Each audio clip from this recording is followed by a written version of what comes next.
the LG V20 user here, and today I'm doing a video about AT&T. So I'm on phonewinner.com here, and it says for AT&T to pay $60 million for misleading its unlimited data customers. So AT&T has been fined $60 million for misleading its for misleading its customers about unlimited data. So let's do this out, alright? So it says here, back in 2014, the FTC sued AT&T, charging that the carrier misled its unlimited subscribers by throttling their data speeds when they exceeded a never disclosed monthly data cap. So this has been going on for about 5 years now. So back in 2014, AT&T got sued by the FTC, charging that the carrier misled its customers about throttling data, at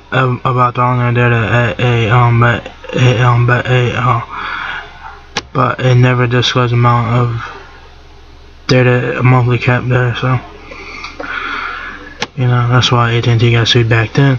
So it says that AT&T was able to avoid the suit at first, but successfully arguing that the FTC did not have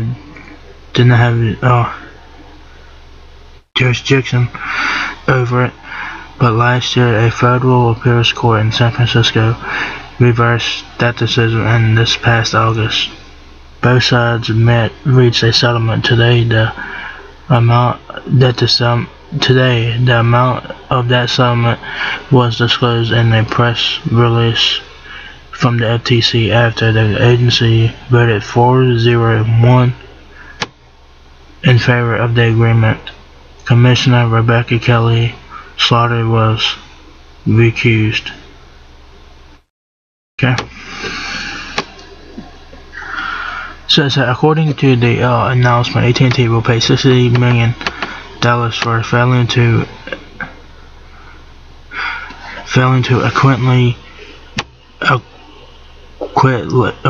accurately disclose it to its unlimited subscribers that they would have their data speed startled once they ran over a monthly data cap.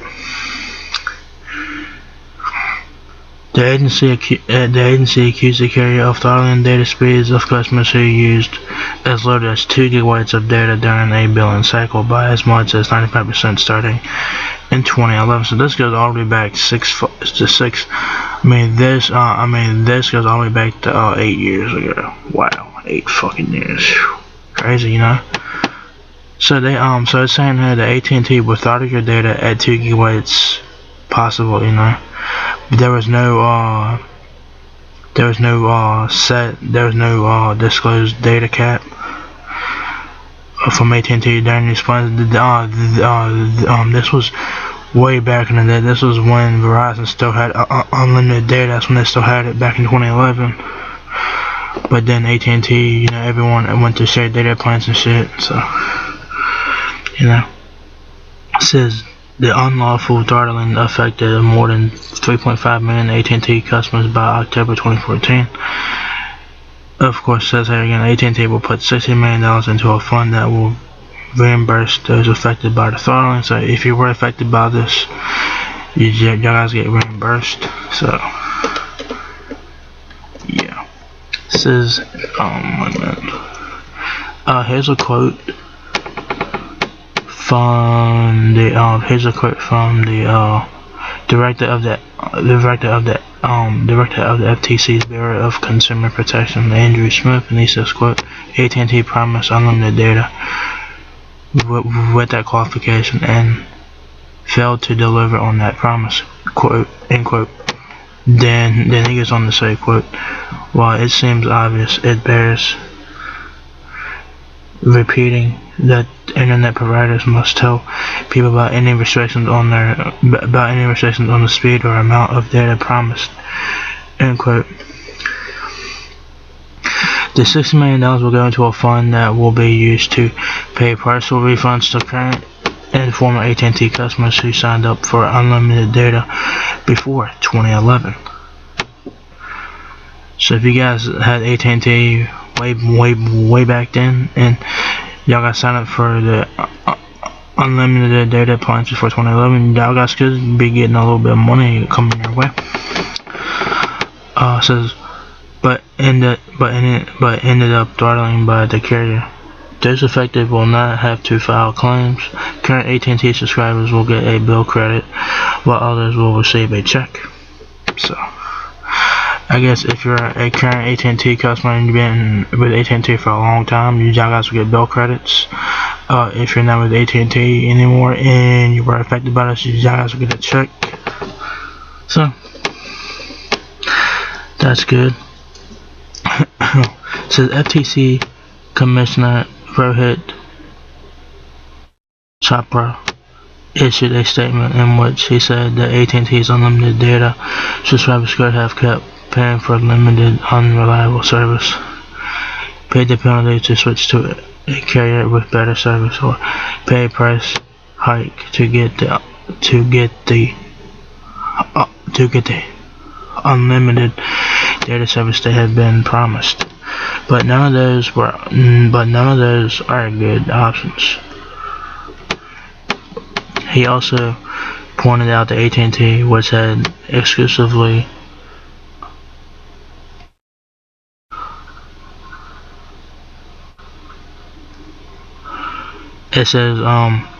he pointed out that AT&T, which had exclusively on the Apple iPhone in the US back then, AT&T was the only place that y'all guys can get the iPhone way back in the day. That was from 2007 to 2010. Started offering an unlimited data plan for $30 per month in 2008, where the iPhone 3G was launched. That was 11 years ago when the 3G was launched. Wow. The carrier stopped offering unlimited data in 2010 and sold tiered plans instead. And they did that until 2017. Everyone went back to unlimited data in 2017. Everyone went back to unlimited data in 2017. But for a while there, AT&T, Verizon, and everyone else was offering tiered data plans, which they sucked. You know.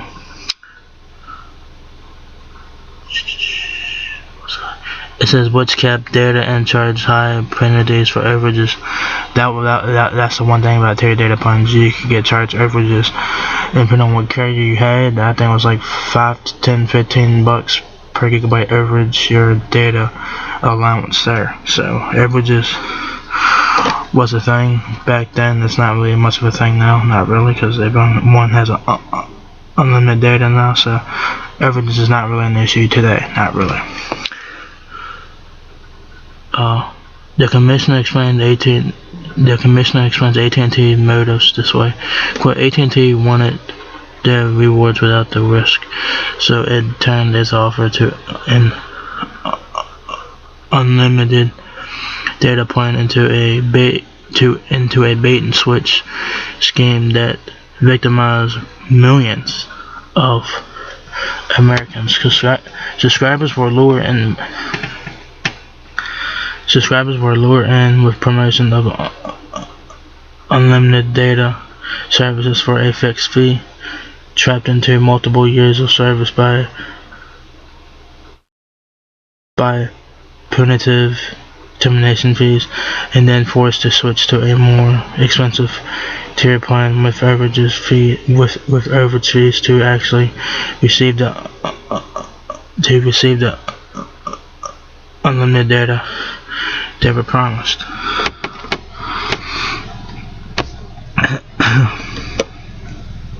There's the iPhone 4. I think that's the iPhone 4. I think that's iPhone 4. It's either the 4 or the 4S right there. It says Chopra continued his trip down memory lane by recalling how AT&T started to get concerned in 2011 when it lost exclusivity on the iPhone and was concerned that Verizon was going to steal away its subscribers. So, in 2011, the iPhone 4 came out, and everyone got the iPhone 4. Everyone got it, not just AT&T. Before 2011, the iPhones were only available at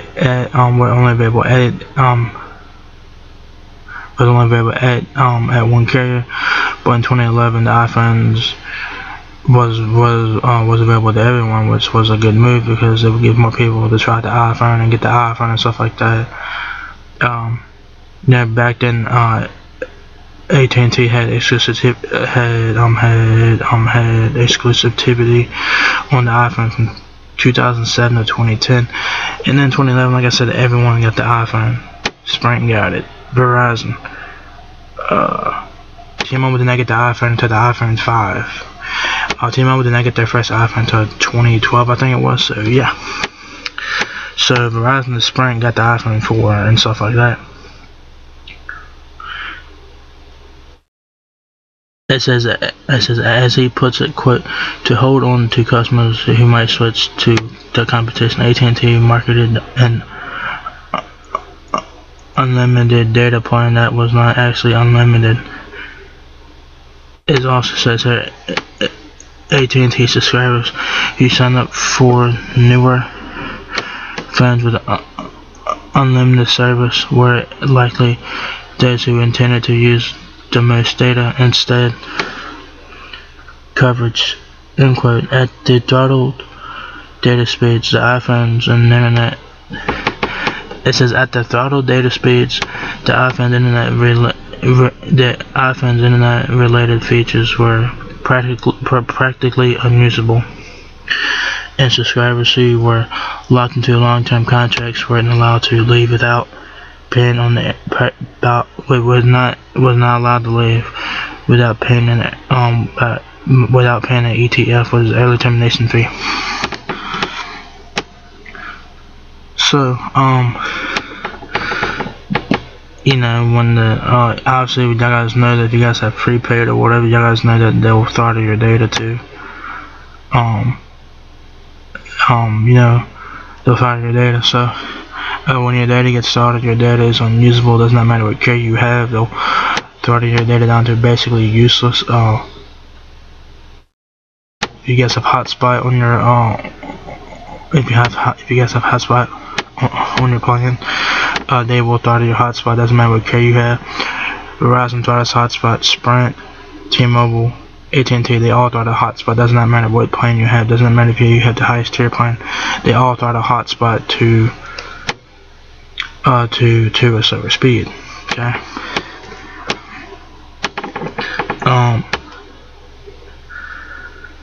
So as part of the settlement with the FTC, AT&T is not allowed to make any claims about the speed or amount of its mobile data plans, including unlimited plans without a prominent disclosure related and any data caps or other restrictions that could slow down customers' data speeds. Nowadays, they will tell you when your data. They'll tell you now, say data deprioritization. That's different than throttling. It'll tell you if your data starts. Let's say you're on Boost Mobile for an example, and you had the $35 plan, which gives you 3 gigabytes of data on Boost Mobile. When you hit 3 gigs, they throttle your data down to 128 kilobytes a second. They'll tell you that your data is throttled, but you know that your data is throttled because they do have to disclose the information. They have to disclose it, because if not, they could get in trouble for that. Because now, carriers now, they disclose information like this, so they tell you that you'll get 15 gigabytes of hotspot, then you're throttled down 600 kilobytes a second or whatever. That's on Verizon, for an example. Carriers now will do a better job at disclosing data caps and stuff like that. Especially if you're on prepaid, they throttle your data. If you're on prepaid, if you're on postpaid, the only time they'll throttle your data is if you have hotspot on your plan, or if you have data deprioritization, which every carrier has. data deprioritization, which is network management. So that every carrier does that. So if you reach a certain amount of data during a monthly cycle, your data could be temporarily shut down during it could slow down during network congestion. So all carriers do that.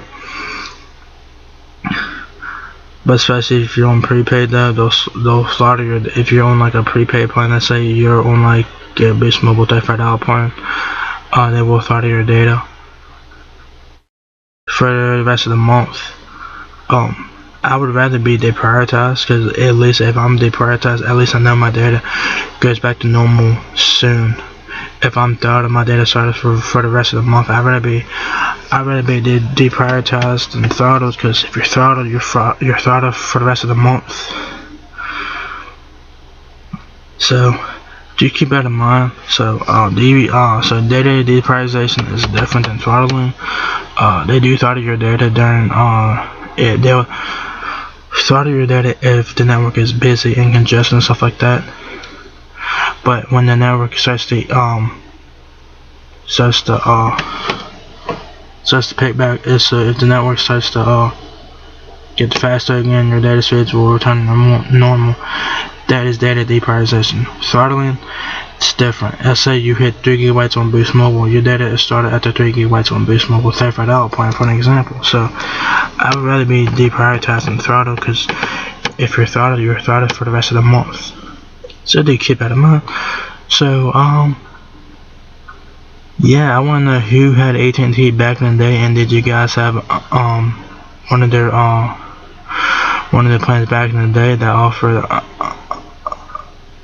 unlimited data? I would like to know that in the comment section of this video. So we'll see. Yeah, so AT&T is paying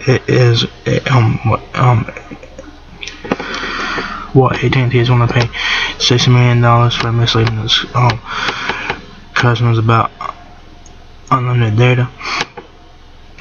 If you're a current AT&T customer, so if you've been with AT&T for a long time, you'll get bill credits. If you're no longer with AT&T and you guys were affected by this, you guys will get checks in the mail. So stay tuned for that.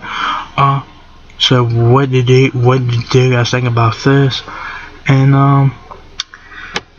you know, all that I say is AT&T, you better pay up. And like I said, nowadays, you know, with the data plans now, carriers are a lot more straightforward with it. You know, like I said, like Boost Mobile, you'll get 3 GB on $35 plan for Boost, and they'll throttle your data after after 3 gigs on Boost Mobile. For an example, if you go to Straight Talk's website, they'll tell you that you'll get 25 GB of high-speed data, then 2G after 25 gigs. So they do tell you nowadays. Like nowadays, they will tell you nowadays. If you look in the fine print and stuff, they'll tell you. So you know, carriers are a lot more better with it now than they were back in the day. And the data plans suck.